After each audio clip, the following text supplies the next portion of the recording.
வணக்கம் மக்களே, you're watching In and Out Cinema with me Divya. 2023 is going to end. ஒரு வருஷம் முடிய போகுது அப்படின்னா வழக்கமாக இந்த வருஷம் ரிலீஸ் ஆன படங்களில் எது நம்மளுக்கு ரொம்ப ஃபேவரட்டாக இருந்துச்சு, பாக்ஸ் ஆஃபீஸில் என்ன படங்கள் எவ்வளோ இட்டு கொடுத்தது அப்படின்ற மாதிரி டாப் 10 டாப் 5 அப்படின்னு ஒரு பெரிய லிஸ்ட்டே எடுப்போம்.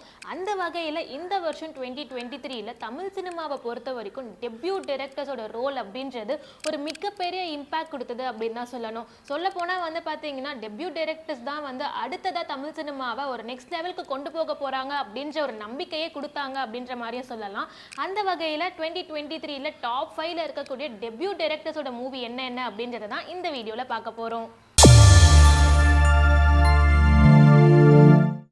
அந்த வகையில் நம்ம கொஞ்சம் அனலைஸ் பண்ணது, ரிசர்ச் பண்ணதை வச்சு தான் இந்த லிஸ்ட்டை நான் சொல்ல போகிறேன். அதில் ஃபர்ஸ்ட் பார்த்தீங்கன்னா கவின், அபர்ணா தாஸ், பிரதீப் ஆண்டனி இவங்களோட நடிப்புலையும் கணேஷ் கே பாபு அவரோட டெபியூ டைரக்ஷனில் ரிலீஸ் ஆன டாடா மூவி தான். இந்த படம் பார்த்தீங்கன்னா இப்போ நிறைய பேரோட ஃபேவரட் லிஸ்ட்டில் ஃபீல் குட் மூவினா இந்த படத்தை பார்க்கலாம்ப்பா அப்படின்னு நிறைய பேர் சஜஸ்ட் பண்ணுற அளவுக்கு பார்த்தீங்கன்னா இந்த படம் இருந்துச்சு அப்படின்னு தான் சொல்லணும்.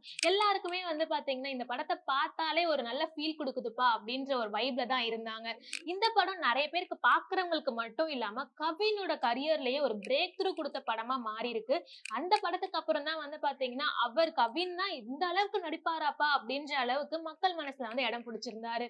இந்த படம் மக்கள் மனசுல இடம் பிடிச்சது மட்டும் இல்லாம பாக்ஸ் ஆபீஸ் கலெக்ஷன்லயுமே 20.9 crores வரைக்கும் கலெக்ஷன் வாங்கியிருந்தது. அந்த படம் தான் பாத்தீங்கன்னா டாப் 2023ல டெபியூ டைரக்டர்ஸோட மூவில டாடா ஃபர்ஸ்ட் பொசிஷன்ல இருக்கு. அடுத்து பார்த்தீங்கன்னா மந்திரமூர்த்தி அவரோட டெபியூ டைரக்ஷனில் சசிகுமார், பிரீத்தி, விஜய் டிவி புகழ் இன்னும் ஏகப்பட்ட பேரோட நடிப்பில் ரிலீஸ் ஆன அயோத்தி படம். இந்த படம் பார்த்தீங்கன்னா நிறைய பேரோட மனசில் ஆழமாக பதிஞ்ச ஒரு படமே அப்படின்னு சொல்லலாம். டாடா மூவிக்கு அப்புறமா 2023ல ரிலீஸ் ஆன ஒரு நல்ல ஃபீல் குட் மூவியாக இருந்துச்சுப்பா அப்படின்ற மாதிரி தான் இந்த அயோத்தி படம் இருந்துச்சு.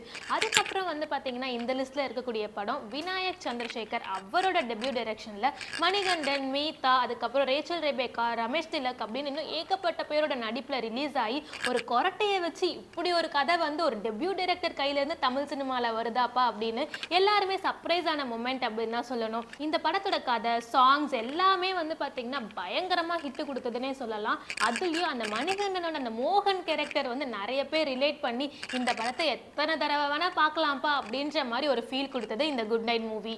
அடுத்தடுத்து பார்த்தீங்கன்னா ஃபீல் குட், எமோஷனல் கனெக்ட் இந்த மாதிரி டெபியூ டைரக்டர் ஸ்டைல இருந்து படங்கள் ரிலீஸ் ஆகி இந்த டைம்ல நல்ல ஒரு கிரைம் த்ரில்லர் ஜானர்ல பார்த்தீங்கன்னா விக்னேஷ் ராஜா இவரோட டெபியூ டைரக்ஷன்ல ரிலீஸ் ஆன போர் தொழில் பார்த்தீங்கன்னா யாருமே இந்த அளவுக்கு ஒரு டெபியூ டைரக்டர் கையில இருந்து ஒரு படம் கிரைம் த்ரில்லர்ல ரிலீஸ் ஆகும் அப்படின்னு எக்ஸ்பெக்ட் பண்ணவே இல்லை அப்படின்னு தான் சொல்லணும். போர் தொழில் பார்த்தீங்கன்னா 2023ல ரிலீஸ் ஆன பெஸ்ட் கிரைம் த்ரில்லர் மூவி அப்படின்ற மட்டும் இல்லாம தமிழ் சினிமாலே கிரைம் த்ரில்லர் படங்களை எடுத்துக்கிட்டோம் அப்படின்னா கண்டிப்பா அந்த லிஸ்ட்ல போர் தொழில் இருக்கும் அப்படின்றதுல எந்த ஒரு டவுட்டுமே இல்ல. அந்த அளவுக்கு பாத்தீங்கன்னா படத்தோட ஸ்டோரி, ஸ்கிரீன் பிளே, ஆக்டிங் வைஸுமே நம்ம அசோக் செல்வன், சரத்குமார் சார், சரத்பாபு சார் அப்படின்னு மெருகேத்தி வேற லெவல்ல நமக்கு முன்னாடி கொடுத்திருப்பாங்க.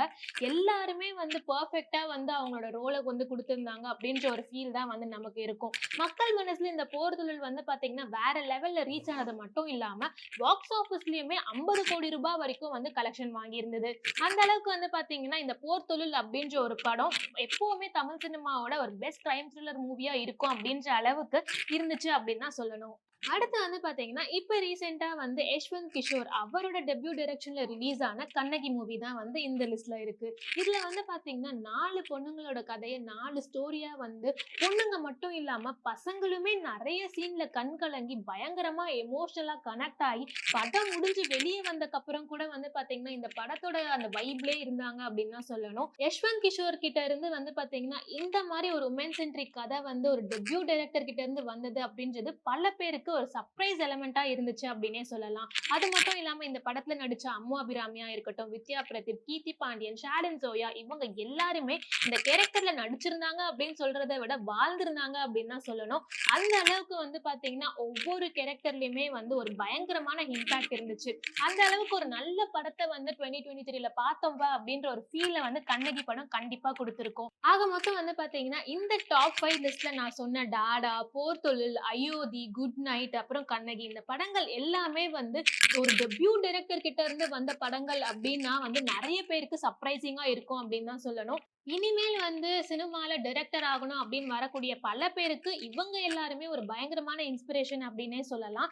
இந்த லிஸ்ட்ல நான் சொன்ன மூவிஸ்ல உங்களுக்கு எது ரொம்பவே ஃபேவரட்? நீங்க எந்த மூவி கூட ரொம்பவே கனெக்ட் ஆனீங்க அப்படின்றதெல்லாம் வந்து கமெண்ட் பாக்ஸ்ல சொல்லுங்க. இந்த மாதிரி அப்டேட்ஸ்க்கு மறக்காம இந்த வீடியோக்கு ஒரு லைக்க தட்டி விட்டு என்னோட சினிமாவை சப்ஸ்கிரைப் பண்ணுங்க.